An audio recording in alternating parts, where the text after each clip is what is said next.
Now, all the police officers you see in this film are actual police officers. They're not actors. Not one of them. Nobody in this film is an actor. And I'm very proud of that. I'm very proud of it. We wanted that sense of realism, so we took cops off active duty to make the film. Now, some people said that was irresponsible of us. And yeah, some crimes were committed whilst the police were otherwise indisposed. I don't have the exact figures, but I know that several homicides, burglaries, and an arson took place that weren't responded to as quickly as they could have been. But in the end, this film almost certainly saved lives. So, as far as I'm concerned, it all balances out. That's really why I'm recording this commentary track, to respond to the criticism I've faced over the years, and there has been a lot of it.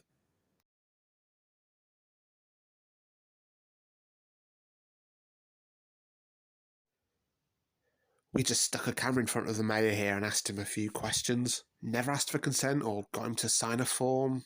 Well, we figured it was pretty much what he did all day anyway. Why would he remember one more interview? Remember, this was the 70s. Everything was much more laid back then. You wanted to film someone, you just got your hands on a camera and pointed it at them. Nowadays, you need a chainsaw to cut through all the red tape. Disney were not happy about that t-shirt, let me tell you. Their lawyers came down on us like a proverbial ton of bricks. In the end, I told them it was an original creation, Ricky Rodent, that predated their particular character. Thinking on your feet, that's what you've got to be able to do as a director. Now, you can see there that Motorola actually sponsored the film. Now, they were pretty lenient with regards to what we put in the film, but one stipulation they had was that the characters had to reference Motorola or use a Motorola product in at least once in every scene. Funnily enough, Officer Down Code 3 was actually my wife at the time's suggestion for a title. One of the few times I ever actually listened to her. Bitch. Other suggestions for titles we didn't go with included Flat Feet, Broken Bones, Little Cop of Horrors, and Ready Steady Policeman Deddy. So right here we have the sort of opening shot of the film, and I knew it had to be really evocative and set the mood as well. The wedding ring on the finger there tells you he's married, which is sad. So straight away, bang, evocative. Shot of his face there. He looks like he was a nice, caring husband.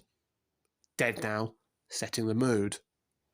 Now, I don't know if you know this, but it is quite difficult for someone who isn't dead to pretend that they are dead, because obviously corpses don't breathe or laugh or scratch their noses. So that's challenging for an actor, especially when they're not actors at all. But I used to use a little trick. What I would do to them is say, pretend that you have to lie still, okay? Because if you don't, someone will kill your dog, which seemed to work, on the ones that had dogs.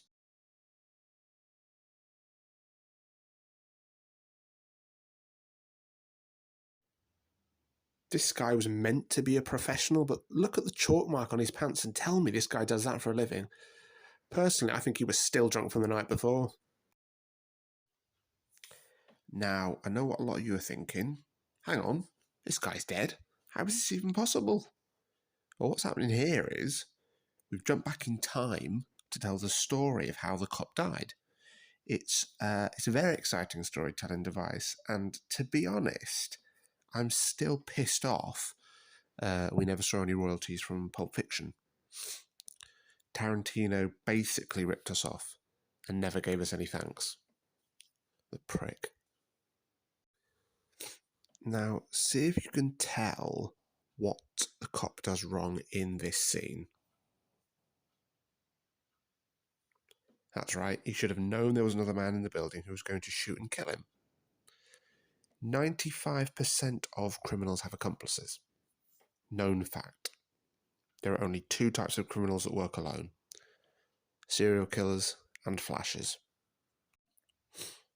Nice and easy to film this one. We just rocked up at an actual cop's funeral and started rolling the cameras. This is the classic. He thinks he's walked into the urinals when, boom, it's actually the chief's office. It's so important you keep the audience on their toes all the time. Never, repeat, never let them get a handle on what's going on. Now, this guy insisted on wearing his own suits on set, even though we had our own wardrobe department. He said they'd stand the test of time better than anything we'd stick them in. And you know what? I think he was right. Now, this shot here is my favourite in the whole film. The dying officer has to make a choice between his gun and his radio. Quite poetic. In the end, it doesn't matter. He dies anyway. So here we have a routine stop and search on someone's house. These were more common back in the 70s, admittedly. Police did them when they suspected someone of murder or having particularly interesting pornography. Wow, I bet you can't guess what's going to happen here. At this point in filming, it was starting to get a bit samey. Is he going to get his driver's license? No, it's a gun. Why would it be anything else? This guy's in handcuffs. Surely he can't physically shoot someone. And there's 2 officers. What can go wrong? They've practically got him in the van. No, he's got to wait. Oh, God, what's going to happen here? Has that guy got a gun? God, is he going to get shot by one of his colleagues? What a twist that would be. Is one of those cars going to do a drive-by? Ah, these 2 are going to shoot those 2. I've got it. They're all going to rob the bank dressed as cops, then get shot by real cops. Oh. I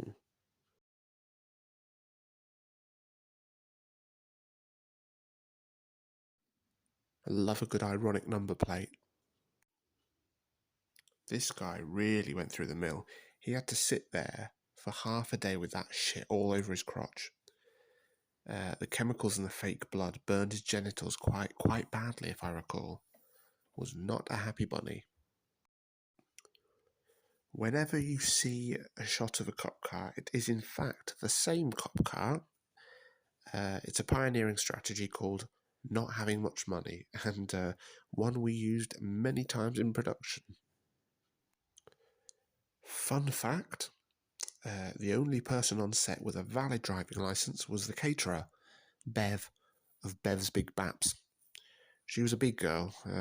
We had to get her to sort of hunch down in the driver's seat so it didn't look like Bigfoot had stolen a cop car. Here we go.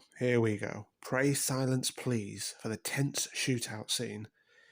Now here you've got classic dialogue between the grizzled veteran and the wet-behind-the-ears rookie. He's like, "Don't be a hero, son, you've got your whole life ahead of you." And the newbie's all, "Listen, old-timer, you may be ready for your pipe and slippers, but I'm a young buck with a lot to prove and little to lose." And wouldn't you know it, he goes and gets himself killed for nothing. If he'd just waited, backup was literally around the corner. I would say, on balance, looking back at this production, it was similar in tone and voice to one of the Greek tragedies or Scorsese on a good day. that megaphone we actually fished out of a skip. It didn't work, so the guys just had to speak their lines and then we dubbed them afterwards with a sound effect. I genuinely think you would be hard-pushed to tell the difference. I really do. While we're at it as well, actually, all the guns you see in the film are kids' plastic toys, spray-painted silver or black. I believe they were all out of Wild West play sets, the sort of thing. Always thinking of the next step, we had to be. We gate crashed a lot of funerals, it turned out. People did not like that. Not even when you explained to them you were trying to make art. If anything, that actually angered them even more. We were respectful for the most part. If a coffin happened to get knocked over by one of our vans, we swallowed our pride and we apologised to the offended parties, which turned out to be nearly everyone. Ugh, that sign alone is probably enough to get me cancelled these days. I mean, who eats meat anymore, or votes Republican, or shoots trespassers? Nobody. That's who.